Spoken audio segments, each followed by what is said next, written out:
नमस्कार साथियों, आपने एक कहावत सुनी होगी कि मैं मंत्र पढ़ता हूँ और तू सांप की बम्बी में हाथ दे ताकि सांप खाए तो तेरे को ही खाए। ये यूक्रेन के साथ अभी हो रहा है कि यूरोपियन यूनियन बोल रहा है यूक्रेन को कि यूरोपियन यूनियन तो मंत्र पढ़ता है और यूक्रेन तू सांप की बम्बी में हाथ दे ताकि तुझे खाए, तुझे होए जो भी हो, नुकसान हो जो तुझे होए। मतलब यूक्रेन को यूरोपियन यूनियन इस प्रकार से यूज ले रहा है कि यदि दो सैनिक लड़ते हैं ना और एक सैनिक के हाथ में, वह एक सैनिक तो तलवार से लड़ता है और दूसरा एक उसको प्रोटेक्शन देने के लिए वो होता है ना, प्रोटेक्शन देने के लिए शील्ड होती है, तो उस शील्ड का काम कर रहा है यूक्रेन, ताकि यूक्रेन ढाल बन के खड़ा रहे रसिया और यूरोपियन यूनियन के बीच में, और रसिया और यूक्रेन उलझा रहे ताकि यूरोपियन यूनियन या यूरोप के कई देश बचे जा सके। मैं ऐसा क्यों बोल रहा हूँ, क्योंकि अभी G7 नेताओं ने जो यूक्रेन और रसिया का जो 2 साल हुई है उसकी सालगिरह मना रहा है और यूक्रेन को समर्थन दे रहा। अब देखो,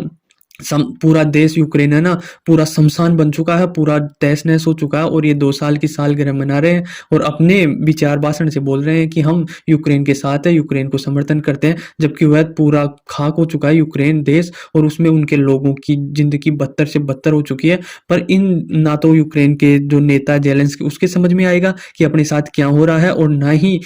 और सातिर कौन है यहाँ में, G7 काफी सातिर है, यूरोपियन यूनियन सातिर है, उसको पता है कि इसको यूक्रेन को ढाल के रूप में काम ले सकते हैं और यह ढाल का रूप काम करेगा नहीं। यदि यूक्रेन रशिया से नहीं उलझेगा तो रशिया अपने ऊपर आक्रमण कर देगा, ताकि हम इसको ऐसे इन दोनों में उलझाए रखें। तो इन दोनों की 2 साल की, मतलब 2 साल हो गए हैं इस युद्ध को, तो 2 साल होने के उपलक्ष्य में G7 के कई नेताओं ने यूक्रेन को समर्थन किया है और की यानी यूक्रेन की राजधानी है वहां पर उन्होंने मीटिंग की थी शनिवार को। उसमें कई सवाल और कई मतलब चीजें बोली है G7 के नेताओं ने। उन्होंने G7 के नेताओं ने बोला है कि हम यूक्रेन का हमेशा समर्थन करते रहेंगे, जबकि ऐसा कुछ नहीं है, इनका काम निकला और ये अपना समर्थन सब कुछ वापस खींच लेंगे। यूक्रेन को बोला है G7 के नेताओं ने,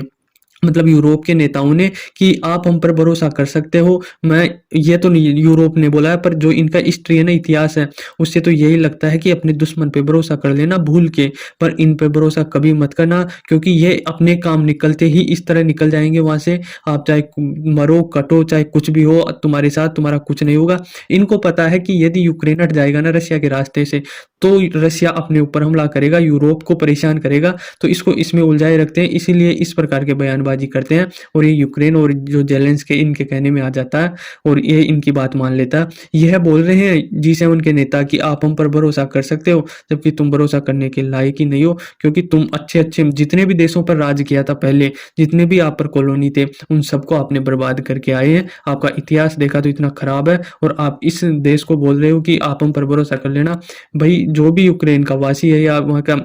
नेता है जेलेंस्की, अब भी संभल सको तो संभल जाओ, नहीं आपके देश को शमशान बनने में बन चुका है और बनने में देर नहीं लगेगी। यह है ना, शनिवार को इनकी मीटिंग हुई थी, जो 2 साल हुए हैं ना यूक्रेन और रशिया के युद्ध को, वह शनिवार को हुए थे। उसमें G7 के समूह को, मतलब थके हुए यूक्रेन, हारे हुए यूक्रेन को फिर से दोबारा खड़ा करने के लिए ये बयानबाजी दे रहे हैं, ताकि ये दोबारा से खड़ा हो सके, क्योंकि काफी थक चुका। थकने का अर्थ यह है यूक्रेन से कि यूक्रेन अब बैकफुट पे जाता हुआ दिख रहा है, रशिया आगे बढ़ता हुआ दिख रहा है, क्योंकि इसमें अभी इजराइल और हमास का युद्ध चल रहा है और अमेरिका इस पर इतना ध्यान दे नहीं रहा है, इस पर इतना फंडिंग कर नहीं रहा है, हथियारों की सप्लाई हो नहीं रही है इतनी, तो और लंबा समय काफी खिंच गया है, तो इन किसी भी अमेरिका को इंटरेस्ट नहीं रहा है इस युद्ध में। और कहीं ना कहीं अमेरिका चाहता था भाई रशिया का ये हो, तो वो हो भी चुका है,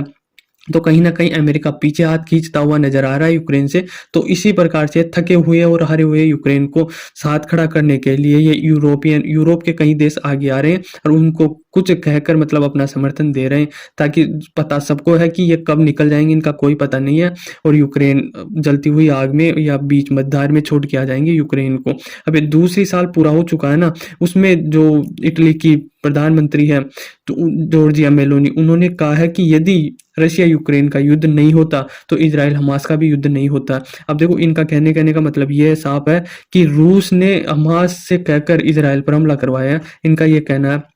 कि यदि रूस यूक्रेन पर हमला नहीं करता ना, ये युद्ध नहीं होता, तो यह इजराइल से भी युद्ध नहीं होता। अब देखो, हमास को ये जानती नहीं है, हमास की आइडियोलॉजी क्या है, आतंकवाद की क्या कहानी होती है, आतंकवाद किस प्रकार से काम करते हैं, यह इटली की उसको नहीं पता है, जॉर्जिया मेलोनी को नहीं पता है कि हमास, इनको इनकी विचारधारा अलग ही होती है। यदि यूक्रेन का पहले, रशिया और यूक्रेन का पहले युद्ध तो नहीं चल रहा था ना, तब इजराइल के ऊपर 7 देश या 6 देश हमला कर दिया था। तो यह यूक्रेन और हमास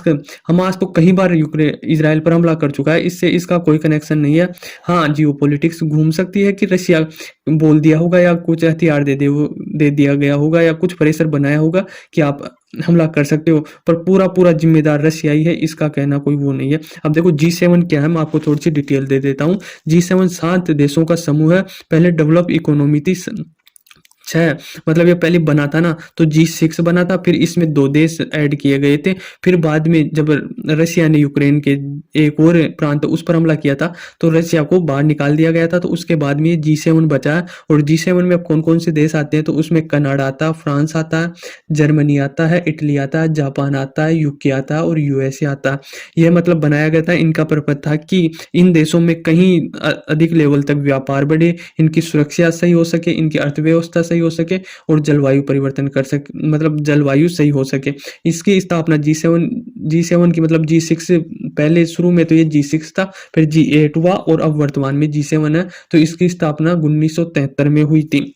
अब देखो, ये इसका एक सीधा सीधा सिंपल ये है कि यूक्रेन अगर इतना साथ दे रहा है यूरोपियन यूनियन, तो ये और देशों का क्यों नहीं बोला। मतलब Ukraine Russia European union Russia पर ही इतना हावी क्यों हो रहा है और रशिया और यूक्रेन की बात ही क्यों करता है, जबकि विश्व में और भी युद्ध चल रहे हैं, जैसे इजराइल हमास का चल रहा है, पर उसमें इनका इतना इंटरफेयर नहीं होता, ना बातचीत करते हैं, ना इनकी कोई बोलते हैं। मतलब वो एस जयशंकर कहे थे ना, हमारा विदेश मंत्री कहे थे कि जो यूरोप की प्रॉब्लम है वह दुनिया की प्रॉब्लम है और दुनिया की प्रॉब्लम है वह यूरोप की प्रॉब्लम नहीं है। तो यूरोप को ऐसे लगता है कि रशिया अपन पर अटैक कर सकता है, तो बात घुमा फिरा कर विश्व की प्रॉब्लम सिर्फ रशिया को बताते हैं, जबकि दुनिया की प्रॉब्लम तो इजराइल हमास भी है। तो इन पर ध्यान नहीं देते क्योंकि उनको पता है कि हमें खतरा सिर्फ रशिया से है, इजराइल और हमास से नहीं है, तो ये इन पर ही ध्यान देंगे। जबकि वॉर और कहीं क्राइम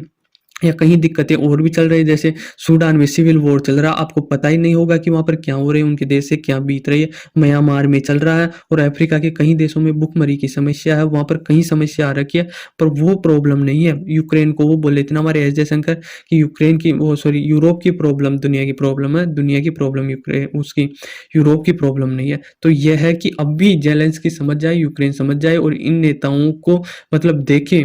कि ये किस प्रकार से बात कर रहे हैं, थोड़ी जियोपॉलिटिक्स पे ध्यान दे, जियोपॉलिटिक्स किस प्रकार से काम करती है, अपनी भावनाओं को कब्र में रखे और जैसे मतलब जियोपॉलिटिक्स काम करती है उस पर ध्यान दे। ऐसे नहीं कि G7 इसको समर्थन दे दिया, अमेरिका समर्थन दे दिया तो ये रशिया के खिलाफ ही खड़ा हो जाएगा। पता होना चाहिए रशिया की क्या एबिलिटी है, योग्यता है और वो क्या कर सकता है हमारे साथ, किस प्रकार से देश को नुकसान पहुंच सकता है। तो सारी चीजें मेजरमेंट करना चाहिए यूक्रेन को और इनकी बातों में नहीं आना चाहिए। आई होप समझ में आया होगा आपको। धन्यवाद।